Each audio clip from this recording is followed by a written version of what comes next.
Alright guys, I know I did a Golgari deck the other day, but today we're going to play the Elf deck, which is in the same colors, and the reason to play the Elf deck, I won't say the reason to play it, there's a lot of inherent synergies, but this is the gold card they've given us, and I think it's really good.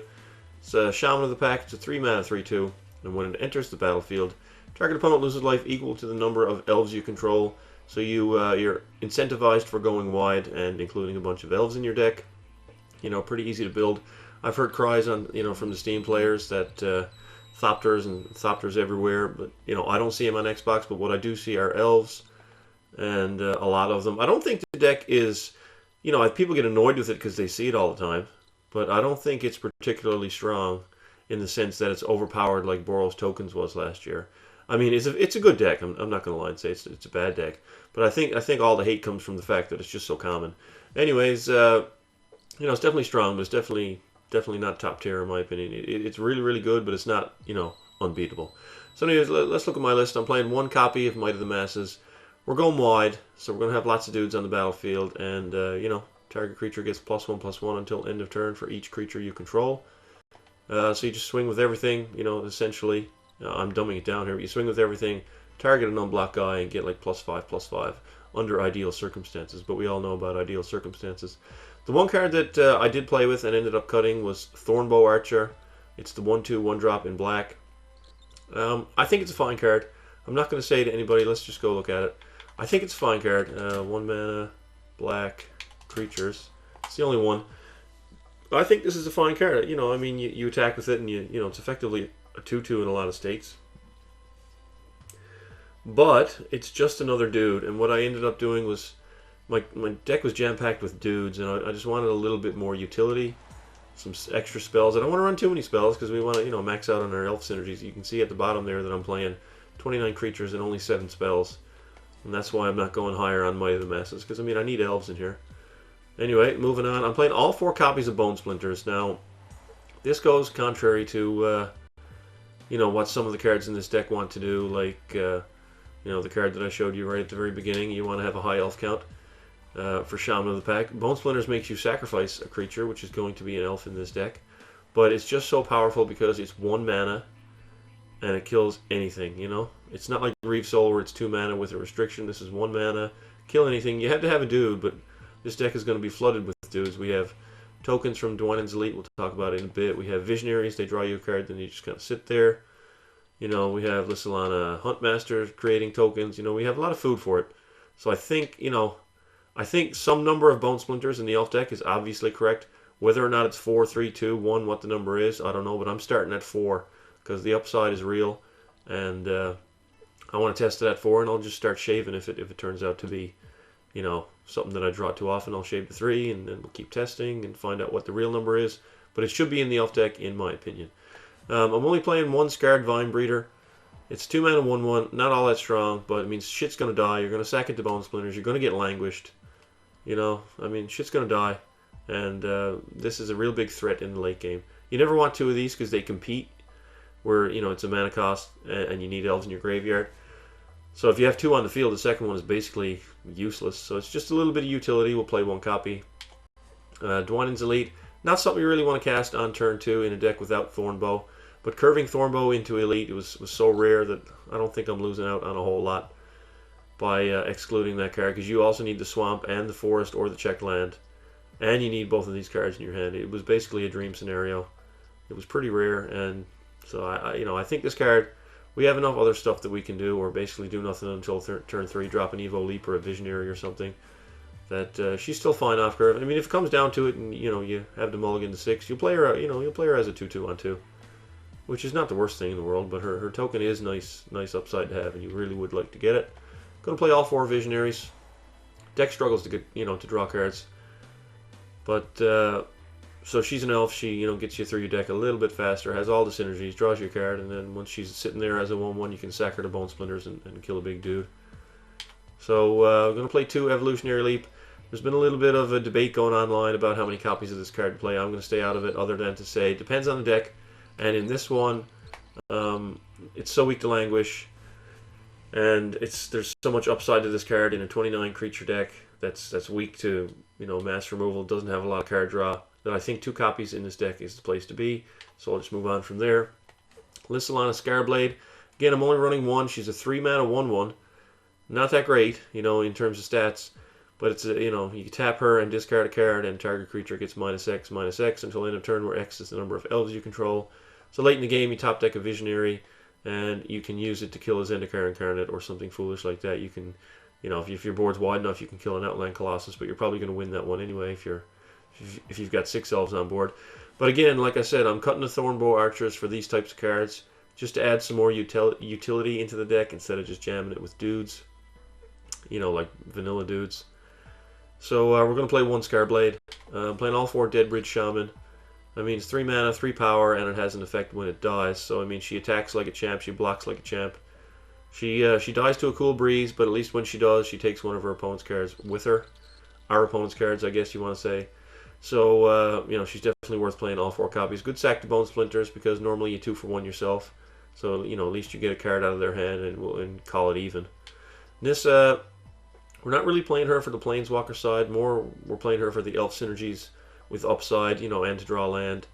This is probably one of the only decks where you're going to play Nissa as a Borderland Ranger and not feel too bad about it. Because she'll get you to 4 mana if you happen to be stuck.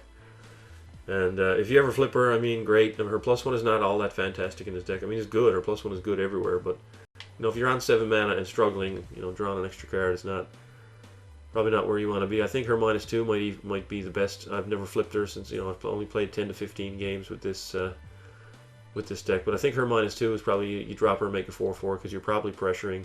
And a 4/4 is a big deal. But it depends on the board, obviously. Jagged Scar, 3 mana Star, and its power and toughness, each equal to the number of elves you control. So again, the elf synergies. And, just tap it, no mana, and you can knock a flyer out of the air.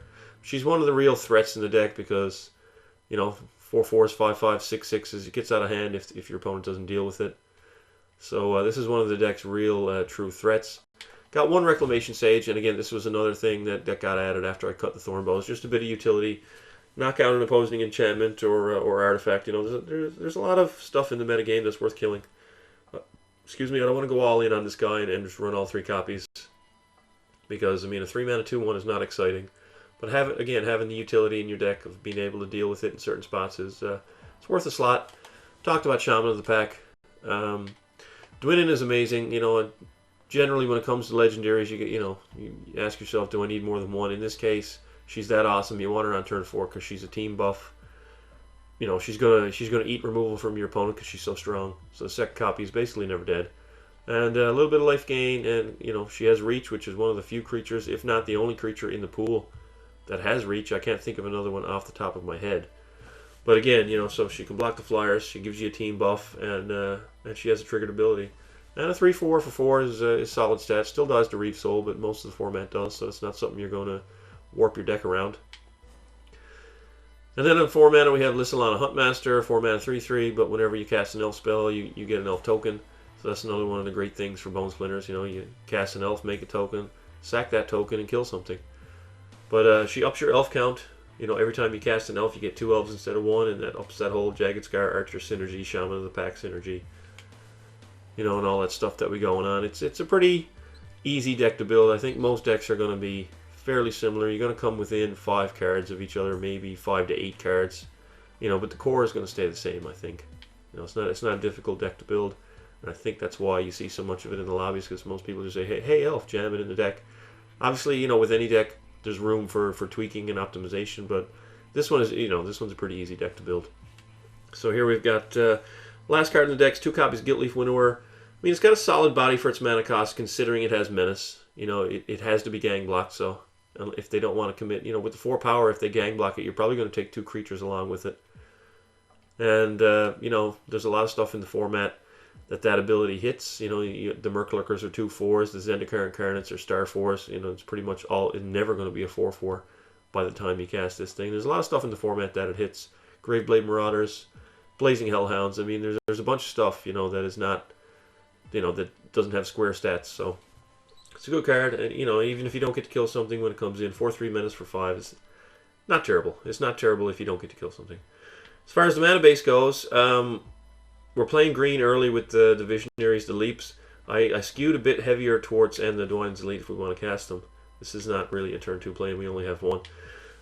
So I skewed more heavily into forests. I mean, back when I was playing thorn bows, I kind of skewed towards swamps. Just I wanted to be able to cast that thing on turn one, and it kind of hurt my mana base a little bit. And the main reason is this card right here. You need double green for this card if you have it. You want to get that on the battlefield, and so it kind of conflicts with Thornbow where you want to cast it early. It's better the earlier you cast it, but you also want to be able to cast Jagged Scar. So I just, eventually I cut the Thornbows, like I said, for utility cards, and got a bit back towards green mana. I got 15 green sources and 13 black, which I think is pretty good. We're going to play one Rogue's Passage, obviously. I mean, in most two-color decks in this format, I don't think playing one colorless land is going to hurt you that often.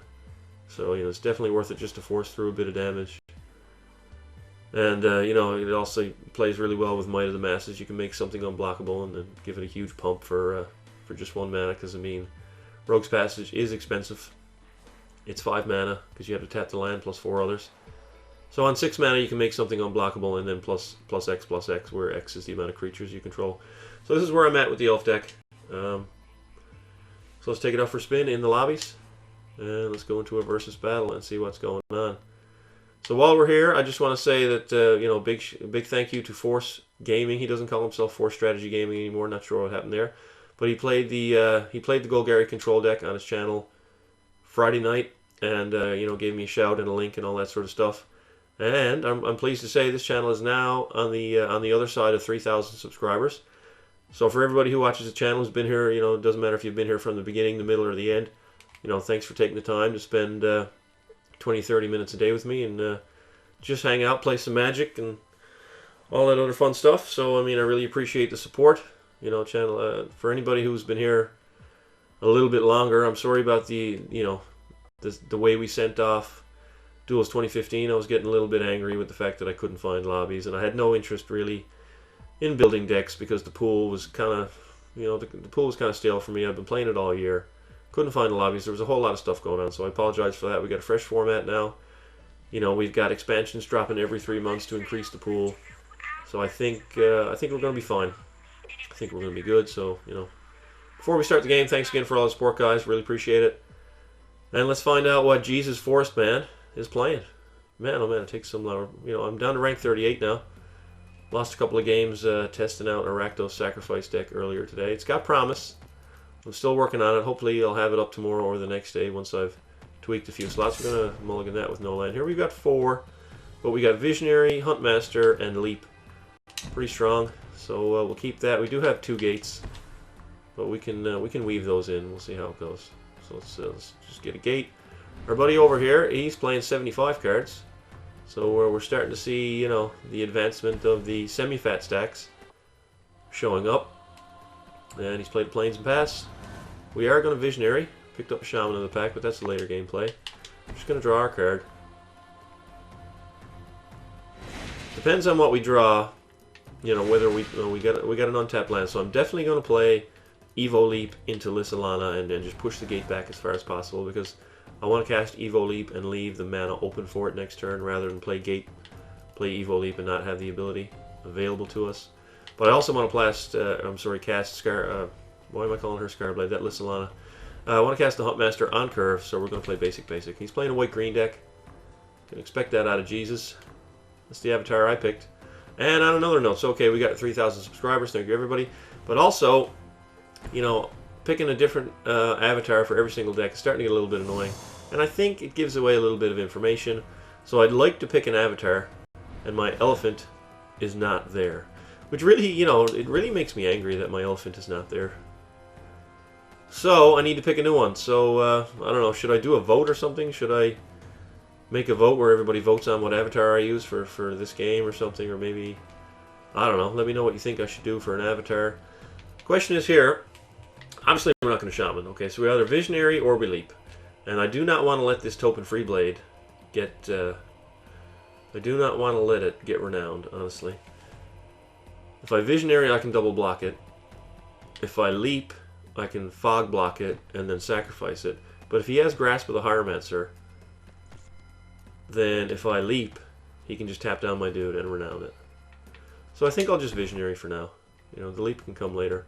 I want to threaten the double block, and if he has Grasp, I want to be able to chump block. Let's see what we get. It's another land. So we'll just stay home.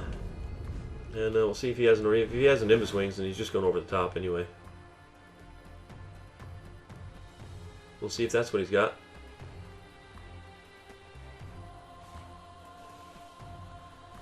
What are you going to put on that? Topen Freeblade into Nimbus Wings is one of the strongest starts you can have in this game.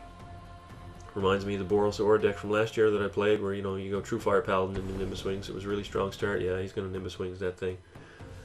So he's going to have a 3-4 Vigilant Flyer, and then he's going to smack us for 3, and he's going to have a 4-5 Vigilant Flyer. So he's clocking us pretty hard. He is clocking us pretty hard. So I'm going to need a Gilt Leaf Winnower, which means that Evolutionary Leap is going to have to get down and do some work. Because Gilt Leaf is how we take care of that thing. There's only 2 of them in here, so we got to go digging. That is a Jagged Scar. That's actually really good. Jagged Scar is really good here. We have 4 mana. So we're going to take a bit of a beating. If I Jagged Scar now, that's mana inefficient. I think I want a Hunt Master and then Jagged Scar, just so I can get Jagged Scar off big enough. So let's just Hunt Master here. We can't attack because this thing has Vigilance. So here we go. Let's put that down because it's going to get pretty big pretty soon. And if we pick up a cheap elf next turn, we can play, our 5th land, play Jagged Scar, play another elf, create a ton of elves, and we'll see. We'll go from there. And we could always top deck a Gilt Leaf and just kill the fucking thing. I mean, I wouldn't be too upset about that happening. See what he does. He's got red in his deck. He's coming in tapped on a Guild Gate. So it could be some dead cards in his hand, but that 4-power flyer is going to clock us pretty hard. To that alone, we're on a 4-turn. I'm sorry, a 5. Well, we're still on a 5-turn clock, but there's no way that that's the only thing that he does. So we're on 3 to 4 turns, I imagine, if he puts anything else in the air or if he's got pump. We've only got a few turns to get our way out of this. So let's see what he does. It's a Kin's Bale, so that's going to hit us for 5. That's that extra point of damage, which shorten the clock by a turn. So that'll get it to 12, or get us to 12, which means he only needs 4 more hits with that, or 3 more hits with that 4-power flyer. So there we go, we're down to 12 already.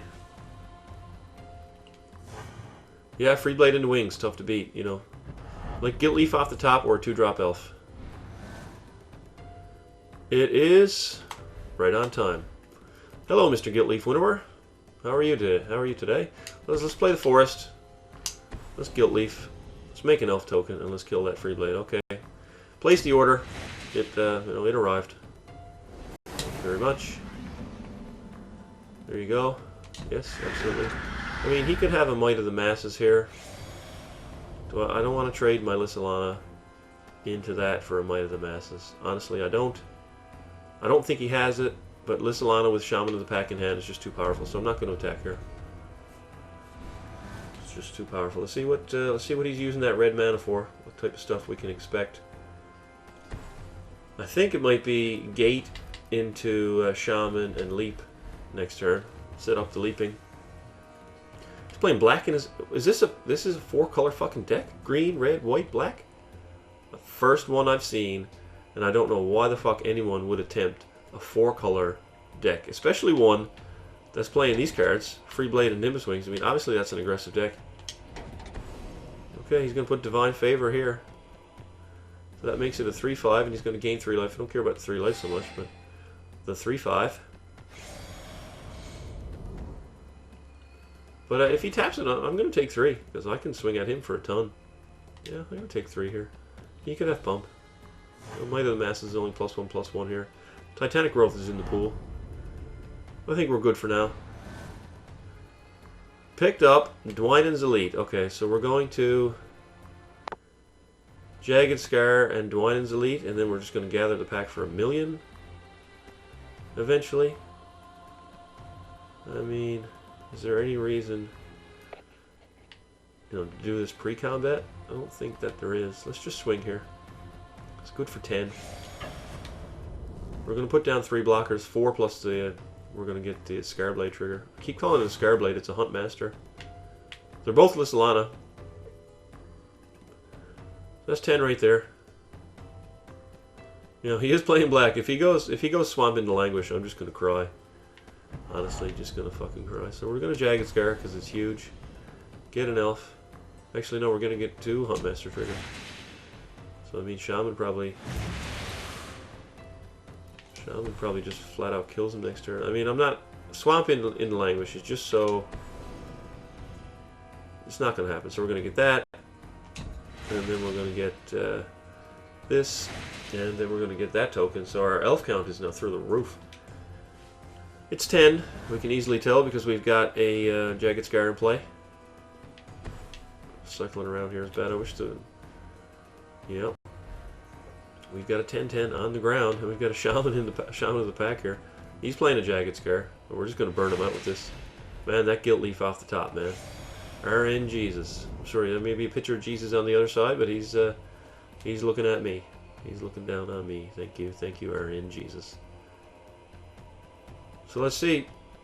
See if he attacks into my 10-10. Honestly, I am going to sacrifice a token just because he could be conceding the game. You know, I can't cast Chorus and Might and give a trample, so I'm just going to sacrifice a token. That's totally cool right there. You can have that, buddy. So we got a Bone Splinters. Too little, too late. I mean, Shaman's just. Could he have a Fog?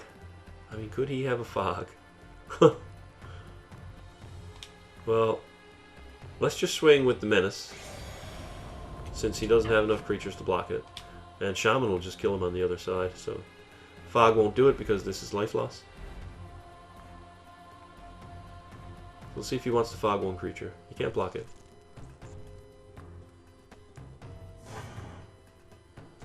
He's down to 9. It says we control 9 elves, but we're going to control 11 by the time it's all said and done because we're going to get the Huntmaster trigger, plus she's an elf herself. So there is the Huntmaster trigger, bringing it to 10. And there is Shaman of the pack to the face for 11. Game over, bro. Clawing our way back up to 40. Yeah, the Rakdos deck, you know, it was on a good streak. I lost the last 2 in a row, but, you know, that happens when you're testing the list. I posted it up on NGA for anyone who wants to have a look at it or where I'm currently at. Flame Shadow Conjuring is the card I'm really working with. And there's the artwork, just showed up for it very briefly in the Sacrifice, you know, archetypes. Really good with some of the cards in there. I haven't got all the, you know, I haven't got everything figured out yet. Of course, I mean, I haven't got any of these decks figured out. I mean, to say so is just preposterous.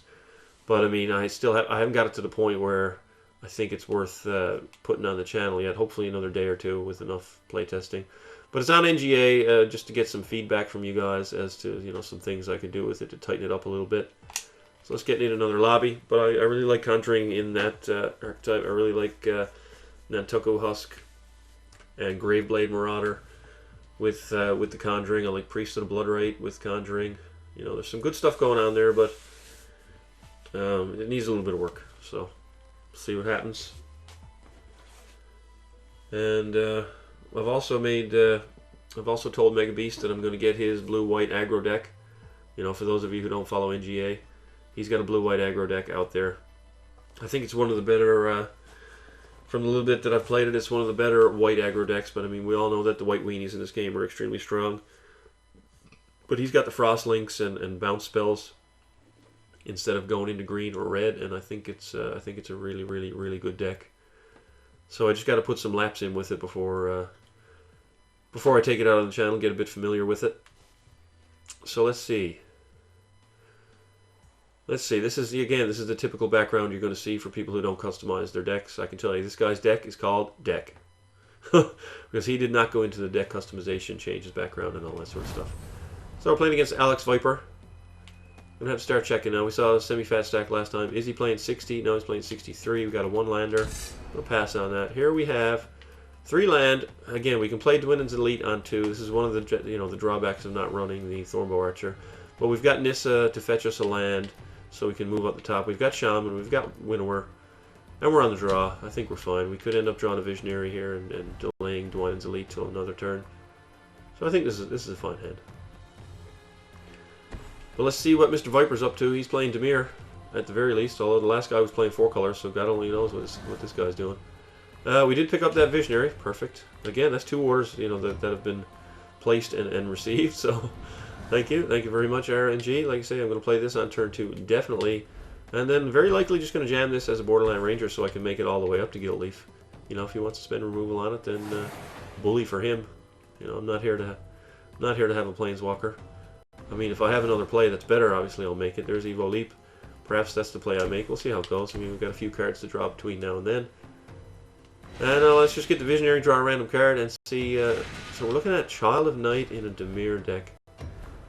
I mean, I don't think he's going to be on the Aura plan. It must be. He must be playing a half-ass deck with, you know, without a complete collection. There's still a lot of that obviously going around, so it's hard to, you know, in past games you could kind of rag on people, but here you can't really do that because they're just building with the cards that they own. So it's a little bit, obviously a little bit different. He's played an Aeronaut Tinkerer, so he's going to have some artifacts in here, hopefully, to turn the flying on that thing on. I will definitely trade with his 2/1 Lifelinker. You know, I will lose some Elf Synergy to get that off the table, for sure. 2-drop for 2-drop. I got a card, you got 2 life. So there you go. You can have it. And we're just going to play Nissa so we can get our 5th land. So we got Jagged Scar. Actually, do I play Jagged Scar naked as a 1/1? I don't think that I do. I think I just, you know, get my ETB, scare my opponent, you know, into thinking that I'm going to have a Planeswalker and make him kill her. You know, got my land, so now I'm all the way up to 5. She's done her job. If she sticks around and flips, or if I get to sack her to Evo Leap, whatever, it's great. You know, if she's done her job, you know, she'll make Jagged Scar 2/2. I can imagine there's going to be a timely Reef Soul here now and swing for 2. That would be my prediction. We'll see how it goes, though. We shall see how it goes.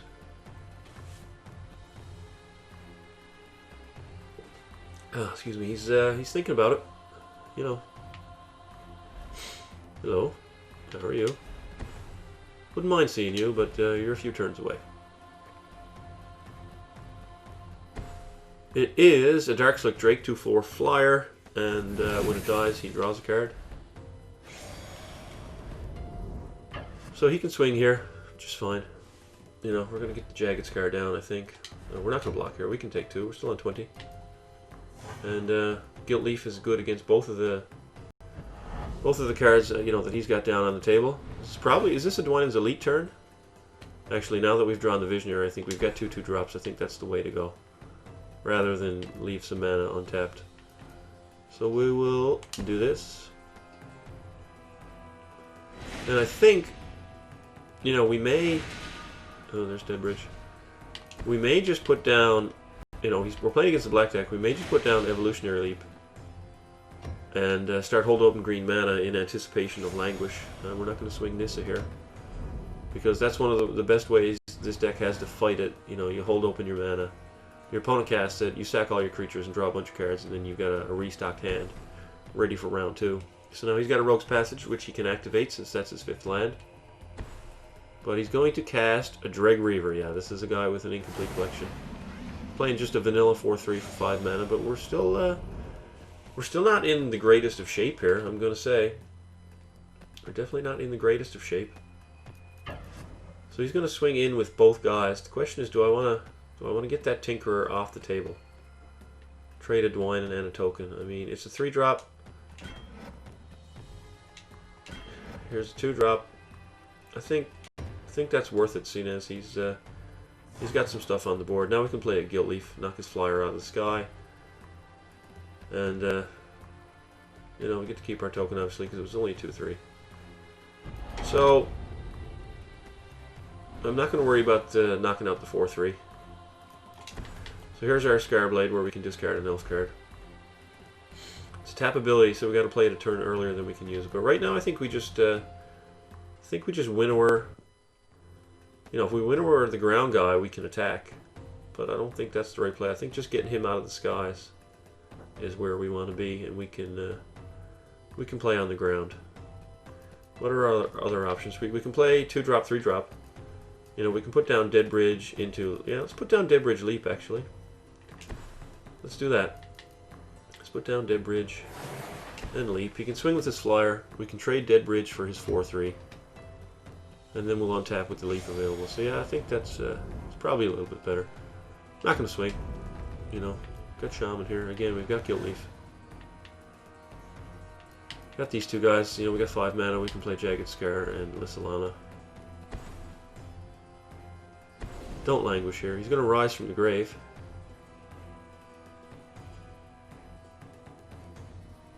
See what he grabs. Which graveyard he goes to. He's going to my graveyard. Got a little tip in the comments section of one of Mobius's videos that when you bring up your own graveyard, even though you don't see any there an RB, LB trigger, you can switch between graveyards, so you don't have to always tab up to your own, which is good. Or I'm sorry, tab over to your opponent's. You don't have to go fighting through all of this to get over there and view his graveyard. You can just view your own and then hit the bumper. So he's going to get a Visionary. You know, obviously he's down to 1. He just wants to draw a card, which is cool. You know, he's got the 1/1 Visionary zombie.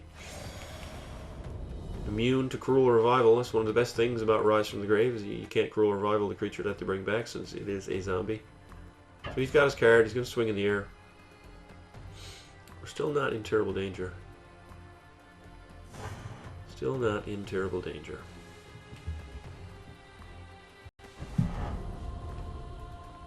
Alright, what do we have? Land number 6. Nissa is getting ready to flip. We got 6 mana. I think we get our Scarblade into play. Just to have it. And then let's play Jagged Scar Archers. So we can tap it. Turn it off, Evo Leap here. I'm not putting this guy on Languish, honestly. Probably doesn't have it unlocked. You never know. I mean, he could have a copy. But if I was playing against a guy who I thought had more cards unlocked, you know, he's playing Dread Reaver, so I think it's fairly safe, you know, to make that play there. Against a guy, you know, I would have just played this and left Jagged Scar in my hand with 3 green mana open for Evo Leap. But I think it's a safe gamble. We'll see though. You know, hopefully for him he burns me, you know, just for a laugh. But I certainly don't want to see it. Alright, 6 mana, 2 cards in hand. We've got the ground covered. He can hit us for 2 in the air, but once we untap with Jagged Scar, we can shoot that out of the air. He's going to rise from the grave again.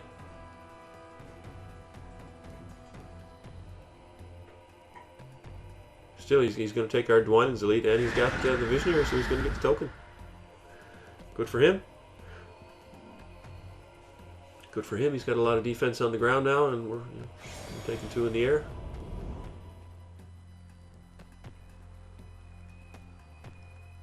So now we can take out the Dread Reaver with this, and we can kill that flyer with the whatever it's called, Jagged Scar. Kill that with that. And if we draw a land, we'll flip our Nissa.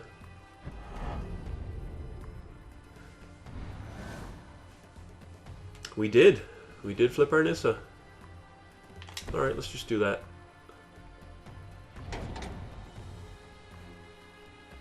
Do we want a 4/4 here? I don't think so. Let's just take a card. It is green mana, so we're up to 8 now. 6 green sources. So let's play the Winnower. And let's knock out his Dread Reaver. Absolutely. And we're not going to discard this Elf card. We actually don't need to. So we can get a free 3 damage here. Or take his last card in hand. So he might sack a token, but that'll tell us he has a land in hand. But if his card is something that he wants to keep, then he's taking 3. And we have 3 Evolutionary Leap triggers. Or activations, I should say. They're not triggers. We have 3 activations available to us, should we so choose. And I think, if he takes the 3, I'll probably just sack it. Yeah, he's going to block, so he's going to lose his last card. That's cool. Visionary goes back to our graveyard. In case we ever draw the, what is the 2/2? I don't even know what that's called. They're all Lissalana to me. Anyway, the one where you exile creatures from your graveyard and get +3/+2. What did you lose? Yeah, he lost a land, so. Alright, so we're going to leave Jagged Scar open to tap it before he attacks us, and then next turn we can start swinging. Let's see what he does. Does he have that Languish? Again, I doubt it, but one never knows. It's just a land, and he's shown it to us, which he shouldn't do. You know, we have perfect information now. We know everything that he can do and can't do. It's right there on the table. So hold that land, guys. Hold that land. Alright, so he's pretty much, he's pretty much down and out here now. I don't want to get too ahead of myself. But anyway, he's going into his combat phase, so we're going to tap the Jagged Scar Archers and deal 5 damage here. We're giving him a card that he can use. Suppose I should have taken 2, I guess, and done that in the end step where he possibly can't use this card second main phase, or he can use it second main phase now. Whereas if I wait till end step, he's likely has to wait until his next turn. So perhaps that was a mistake. I mean, I can definitely afford to take 2 there. So yeah, that was a misplay. But let's see what it was. If it's a land, he can't play it. He's still deciding whether or not he wants to attack with those guys. He doesn't. And it doesn't hold priority, so he can cast it. Whatever it is, it's castable for him.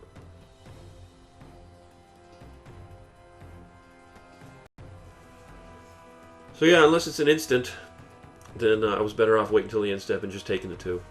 But he's passing. He's passing. There's nothing I want to sack to Evo Leap and draw a creature card. I can sack a 1/1 token and draw a card. We've got lots of mana here. Picked up double Shaman. Okay, this is good. This is good. And we picked up a land. Let's see what Nissa hits. It's another land, so that comes into play. Play our land. So how much are these worth? First one's worth 5, second one's worth 6. Then we got the Winnower and the big Jagged Scar. I'm just gonna play 1 and hold open a bunch of Evolutionary Leap triggers. So let's just go to his face for 5. And let us swing with the 5/5 and the 4/3. He's going to have to double block the 4/3. He can trade with it, which is fine. That's okay.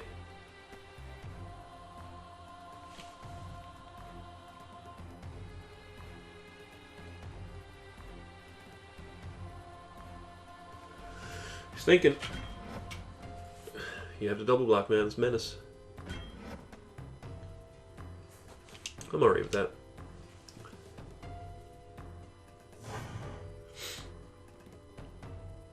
If I really wanted to keep my Winnower there, I could have tapped my Scarblade here and discarded my Shaman, killed one of those guys so that the double block didn't kill my dude, but I'd rather have the Shaman available next turn. So we'll just trade there. I mean, it wasn't really a 2-for-1 because his Dwynen's Elite made that token, so it's still a 1-for-1. But, his board's empty. We got a pressure here. He's got an Aeronaut Tinkerer again, still haven't seen an artifact from him, so he's just playing a 3-mana 2/3. So we're kind of picking on him here a little bit. Feel a little bit bad. That's it. If you're going to go into ranked lobbies, you got to go into ranked lobbies. And, I mean, I don't need to sack anything to Evolutionary Leap. We're ahead. Picked up a Bone Splinters. So we can Shaman his face. I think this is going to kill him. I didn't do the math, but it should kill him. We'll Shaman his face. We can sack the Shaman that we just cast, since it's not going to be able to attack. Kill his dude. And then swing beneath it. Don't even need to activate Nissa. Could have a removal spell that throws at the Jagged Scar like a Cruel Revival or something, but I think it was a fairly safe bet. I think it was a fairly safe bet. Alright, so that's, there you go. That's my elf deck. Tell me what you think of it. Whether you see a lot of elves or whether you see a lot of Thopters. Like I said, from what I've been reading on Steam, it's a Thopter meta, but I don't see them hardly at all on Xbox. I do see a lot of elves, though. And, yeah, Thornbow, good card. Definitely a good card. I'm not going to rag on it. It's certainly playable. Very, very, very playable card. But I just wanted more utility with the Reclamation Sage and the other guys with activated abilities, just to give the deck a little more stuff that it can do. And, saw Evo Leap both times. Didn't really get to use it, but we were ahead, and that's the thing about this card in the elf deck, is when it gets ahead, it just wins, and when it gets behind, Evo Leap is what lets you catch up. So that's why I'm going to play 2. I mean, the debate rages on, but Depends on the deck. And thanks guys for watching. We will see you tomorrow.